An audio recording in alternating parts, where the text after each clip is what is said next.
Welcome back, GRD122, to part 3 of our P2 Jiffy Box that we're working on, that I'm working on, that you'll be working on, and it does take time, so this isn't something we're going to rush through. So far we have a main title kind of look here with a sans serif font kind of acting as a support to the main one, not competing at all, but using contrast and color. Looking at something with America's Favorite, quality and value. Now, I did look up samples again. I just want to point out, here's the first sample. Now, this has quality and value since 1930. No America's Favorite. This has America's Favorite, no quality and value.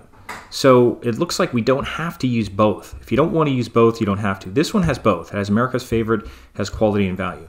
Do we need both? I don't know. It's 2 taglines. This one does not. This one just has America's Favorite, and it has quality and value since 1930. Wow, this almost looks like the Pacifico a little bit. This is using America's Favorite and quality and value kind of in a different way. Now, that is 2 taglines. Do we want to use those? I don't know. Let's see if it works out with both.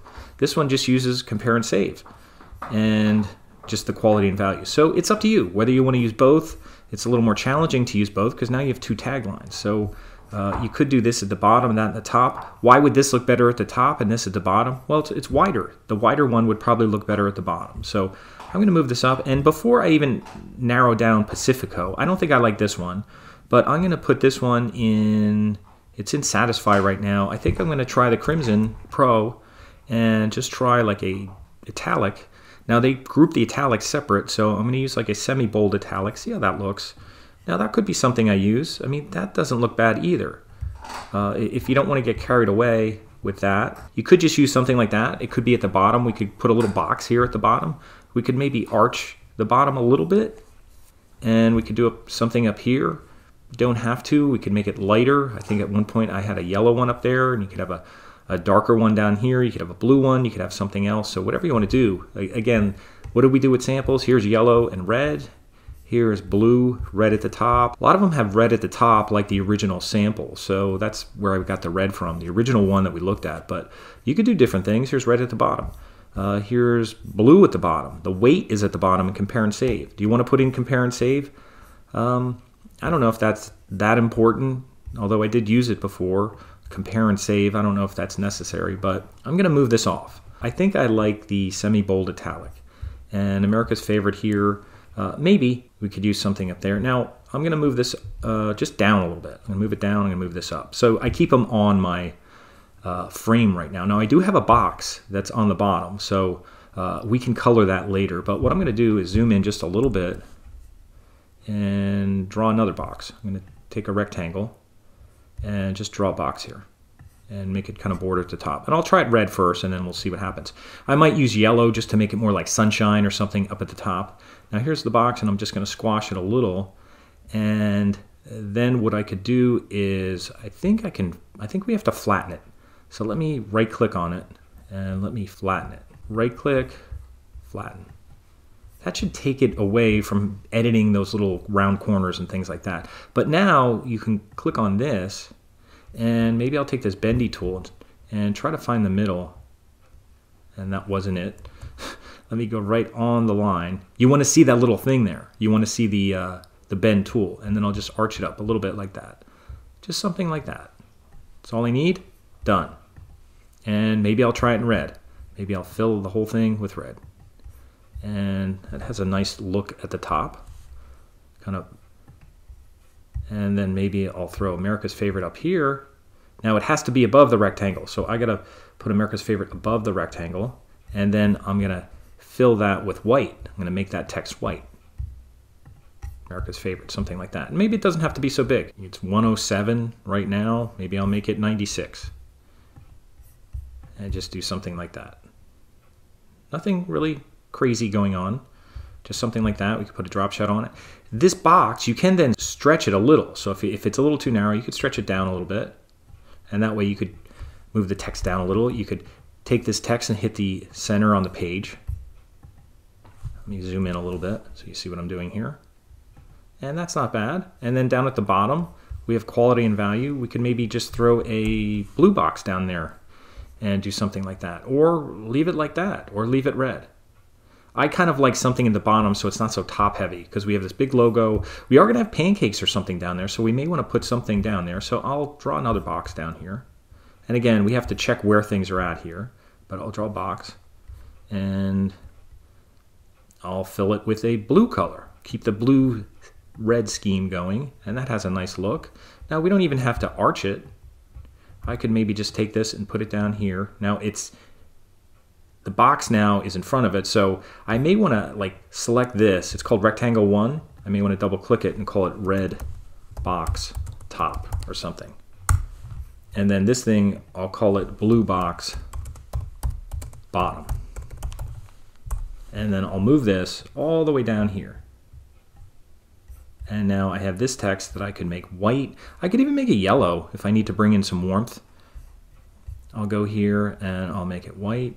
Maybe at some point we might want to make it yellow, but you know what? We can actually do that in Photo P if we need to, and then maybe we could sample some of the color from whatever item we put in there. So we could go in here to this. I'm going to go to this gray color and just move it into the yellow. Now I don't want it really yellow. I might just want kind of an off-white, something like that. Just a little warmth might be nice, and it doesn't need to be so big. Right now it's 96. Let's try 64. That's a little small, so let me try 84, and that's not bad. And you know, we're using the same font here. You could try something else. If you're in Crimson Pro, you could just try like a medium semi-bold, just semi-bold, upper and lowercase, which doesn't look bad. And you could try it. I don't know if this is going to work, but you can see if they have a small caps, and they do not. Or you could just try it all caps and do something like that. Now, does that look bad? Not necessarily. You could make it a little bit smaller even. Make it 80. Now, all caps is a little harder to read, but it's just quality and value. Or you could decide not to. I could say I don't want it. I just want it like that. And you could just have it plain like that. Now, you could even put it in the rubato if you want to stay consistent with the rubato, or you could go back and put it in italic. Whatever you want to do, whatever you think looks good. I don't think that's too bad right now. I'm going to squash this a little bit and maybe make this just a little bit bigger. And maybe the net weight will go down here. Now I'm going to put that in rubato so we're consistent. And I'll just use rubato. They might have a condensed, semi-bold. Wait, that looks italic. Let me just put it in semi-bold. That's okay down there. We can mess with that later. Just something like that. And I think this is looking okay. We could put shadows on this in Photo P. We could put shadows on this in Photo P. Now you can put them here with the final layout, because the final layout, you might want to keep this vector. So we're going to talk about that more. But since we're going to be putting effects on this, we could convert that to raster. I could even highlight this whole thing here and scale it. Now if you use the scale tool, you could scale multiple things. So if you want to make this just slightly bigger, it'll scale everything all together. And I'll get it in the middle, kind of this upper middle as best I can. And now we're kind of set up to put some kind of stuff behind here. Now, it doesn't mean we can't use a color, you know, an off-white color or a gradient or anything like that, or even pop dots if we want to. Even throw pop dots in there. I don't know if I'm going to go with pop dots, but this isn't a bad look, so we might be ready to actually take this and put it into Photo P. But I think that's good for now, so I think we'll do that in the next video. I meant the previous video to be nice and short, but it didn't end up being as short as I had planned. It was still 15 minutes. But I think this is a nice spot. Maybe I'll just leave this white for now. I'll go back to my move tool. I'll just put it in white for the time being. We could get some warm colors in. Once we get some images in here, then we could kind of pull from those images, really warm this up nice, and then maybe work with some drop shadows, work with some bevel and emboss. Even this Jiffy type, we could put a little gradient in it. We could have a gradient down here. There's lots of things we could do now, but we certainly have a nicer look than this. Then, you know, again, keep going back and looking at this thing, and you know, you can't You can't go wrong working and getting something better than this. This whole, I use the term mishmash of how many different fonts, how many different products, colors, and big gaps of white space. Just everything about it. This starburst down here with all different angles and no cholesterol, all different. It's awful. So it's nice to update an awful box, because even if you're not perfect, you're going to make a nice improvement and you're going to work clean. So what we're doing is we're working clean. We're not throwing a lot of effects in there. We're kind of getting the vector art first, and then we're going to take this into Photo P. Now, I'm not even sure what happens in Photo P with this stuff that's not on the frame. That stuff may not show up. So what I'm going to do first, just to see what happens, and we may have to go and try this again. Now remember, this is already saved.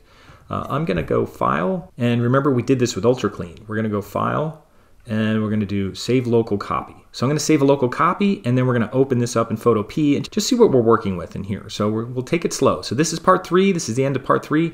We're going to probably work with some images in part 4, but let's save this down and see what happens in the next video when we open this up in Photo P. And that'll be in part 4 coming up.